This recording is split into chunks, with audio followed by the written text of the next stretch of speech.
There is a kind of tiredness that sleep doesn't fix. You know it. You wake up in the morning, and somehow you already feel drained. Not exhausted in a dramatic way, not completely broken, just heavy.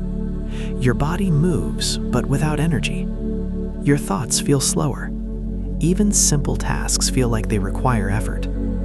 You tell yourself you just need more sleep, maybe a stronger coffee, maybe a better routine.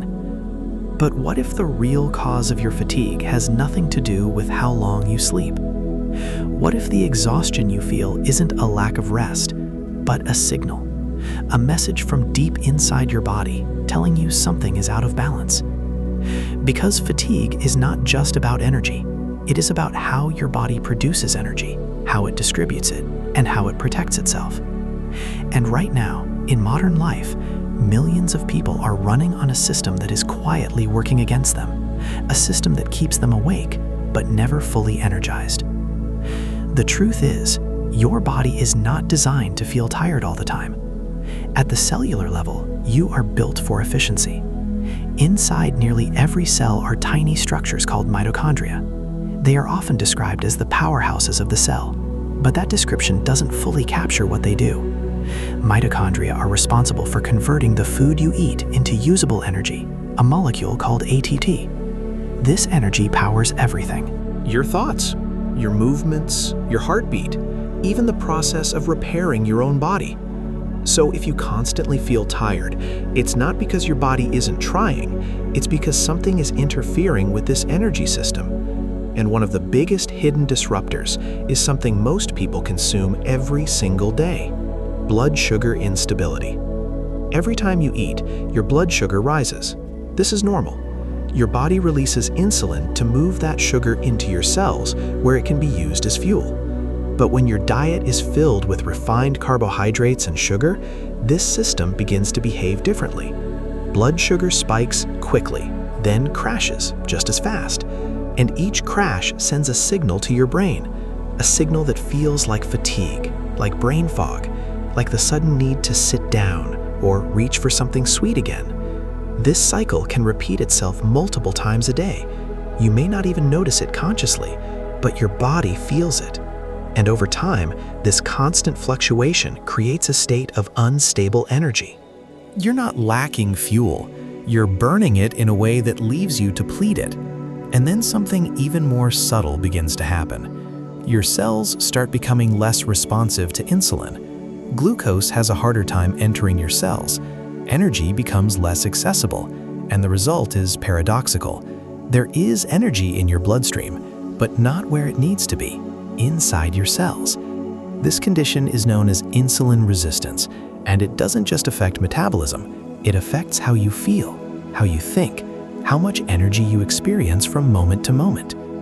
But blood sugar is only one part of the story, because even if your diet is perfect, there is another system that can quietly drain your energy every single day: your nervous system. It is constantly scanning your environment.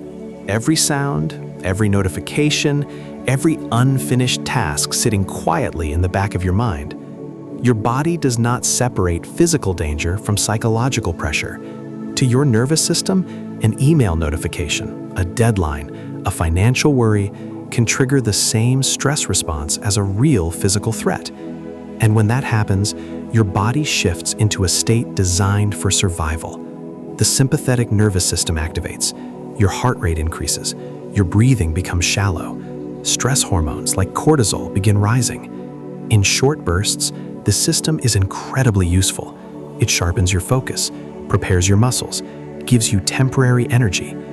But modern life does something unusual. It keeps this system turned on, almost constantly, not intensely, but persistently, a low-level background stress that never fully turns off. And that is where the problem begins.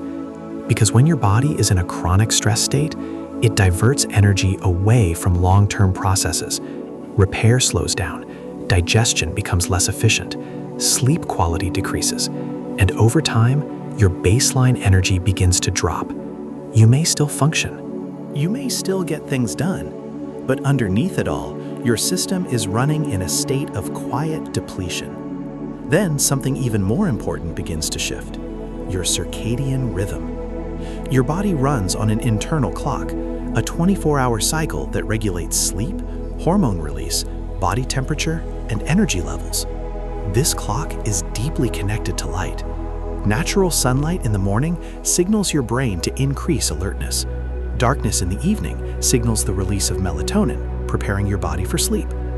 But modern environments disrupt this rhythm. Late-night screen exposure, artificial lighting, irregular sleep schedules. Your brain receives mixed signals. And when your circadian rhythm becomes misaligned, your energy system becomes unstable. You may sleep for 7 or even 8 hours, but still wake up feeling unrefreshed.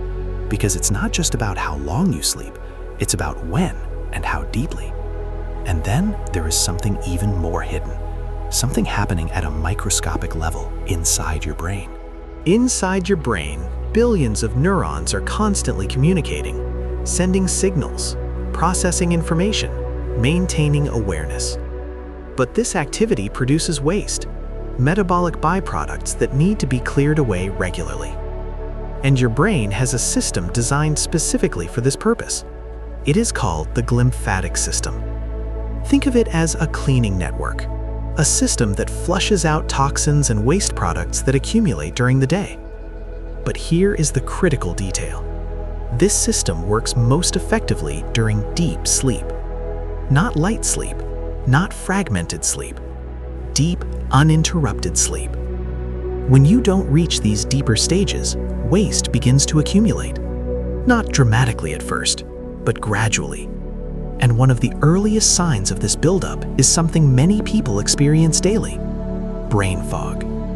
Difficulty concentrating, slower thinking, a sense that your mind is not as sharp as it should be. It's not laziness, it's not lack of motivation. It's a biological signal that your brain hasn't fully recovered. But fatigue is not only about the brain, it also involves something even more fundamental: oxygen. Every cell in your body requires oxygen to produce energy efficiently. Without it, mitochondria cannot generate ATP at optimal levels. And yet many people today are unknowingly limiting their oxygen intake, not because of illness, but because of how they breathe. Shallow breathing, rapid breathing, breathing primarily from the chest instead of the diaphragm. This pattern often develops under stress, and over time it becomes habitual. The result is subtle but significant: less oxygen delivered to tissues, less efficient energy production, a constant feeling of low-level fatigue. But the body adapts. It continues functioning, just at a lower level of energy than it is capable of. And then there is one final factor, one that connects everything together: inflammation. Inflammation is often misunderstood. In its acute form, it is essential. It helps your body fight infections, repair injuries, protect itself. But when inflammation becomes chronic, it begins to work against you. Instead of protecting your body, it starts draining it. Chronic inflammation acts like a background noise inside your system, constantly activating immune responses, constantly consuming energy. And this energy has to come from somewhere. Your body prioritizes survival over performance. So when inflammation is present, energy is redirected away from focus, away from motivation, away from vitality, and toward defense. This is why chronic inflammation is often associated with fatigue, even when everything else seems normal. Diet plays a major role here. Highly processed foods, excess sugar, lack of micronutrients, all of these can contribute to an inflammatory environment inside the body. But inflammation is not only physical.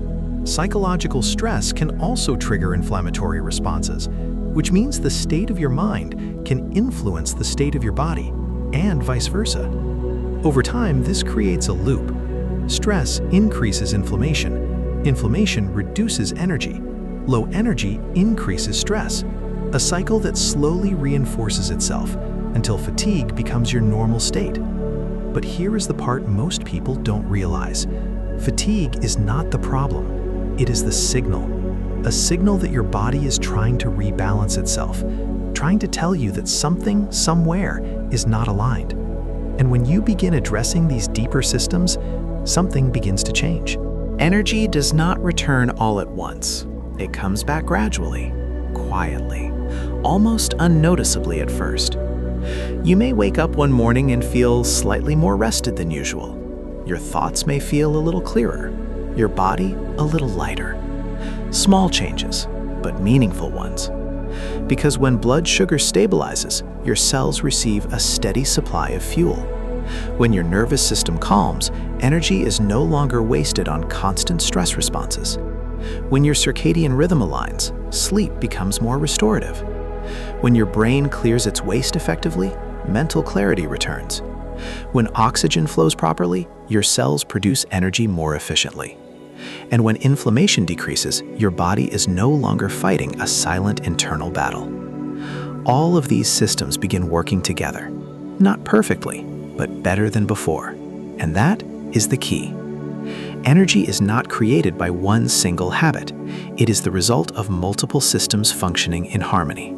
Your body was never designed to feel tired all the time. It was designed to adapt, to restore, to find balance. But modern life introduces variables that disrupt that balance in subtle ways. So subtle that fatigue begins to feel normal, but it isn't. And the moment you begin understanding what is actually happening beneath the surface, you start seeing fatigue differently. Not as something to fight with more caffeine, not as something to ignore, but as information, a message from your body, pointing you toward the systems that need attention. Because when those systems begin working the way they were designed to, energy doesn't need to be forced. It returns naturally, steadily, and in a way that feels completely different from the temporary stimulation most people rely on. Not a spike, not a crash, but a quiet, consistent sense of vitality. The kind your body was built to have all along.